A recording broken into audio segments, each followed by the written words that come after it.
Hello everyone, it's me Clayton. I just finished watching Belfast, which was written and directed by Kenneth Branagh.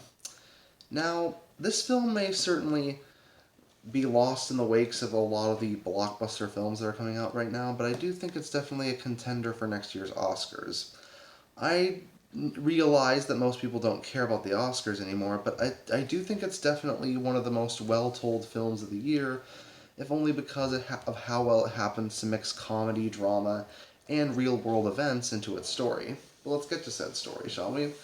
The film takes place in the late 1960s in Belfast, Ireland, and follows a young boy played by Jude Hill named Buddy, who's living with his family, who have to deal with taxes, with riots against Protestants, and Catholics, and they have to deal with maybe having to leave Belfast for a better life in a different country. But that's kind of all the film is about. It gives us our characters, it gives us our setting, and just shows their life for about 90 minutes. And honestly, that's all you need in a lot of respects. Especially considering that the time period and the various issues that the Irish people had to go through in that time period is a worthwhile story enough when it comes down to it. And outside of maybe Judi Dench as the grandmother, a lot of the actors are ones that I didn't recognize from a lot of other films, but a lot of them do really well. Buddy's parents are great, his grandparents are really likable. Even most of his schoolmates have quite a bit of charm to them because they feel so real. Since it's a semi-autobiographical film, a lot of it will obviously feel a lot less like a movie and more like real life, but that's clearly what Kenneth Branagh succeeded at here.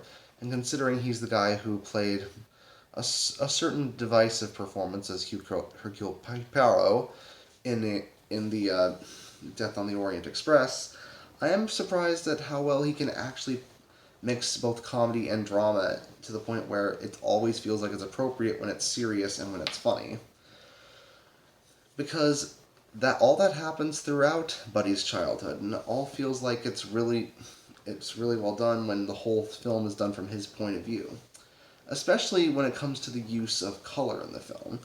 Now, most of the film is shot in black and white to add to the nostalgic feeling of the time period, but there's uses of color when it comes to certain movies that he watches, such as Chitty Chitty Bang Bang, and even a live performance of The Christmas Carol, where it's all done in color. It just adds to the majesty of the escapism that Buddy uses to get away from his problems. I really do feel that it's a visual effect that's done for a purpose to enhance the story, and I wish a lot of films, kept that in mind, and used those kinds of techniques more often. Especially considering that it feels like while the time period has the good times of it shown, it doesn't feel romanticized at all.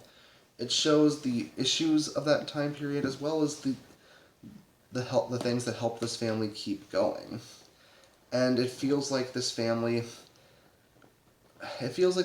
wasn't just casted, to be the big celebrity roles. It feels like they were casted because they feel genuine and they feel like they really know how to tell this story. That's especially the case when it comes to the climax, that while it might not be as loud or bombastic as you'd expect, it happens to genuinely fill me with both heartwarming and heartbreaking feelings when it comes down to how the film ends up and the final lines of the film that were done by Judi Dench.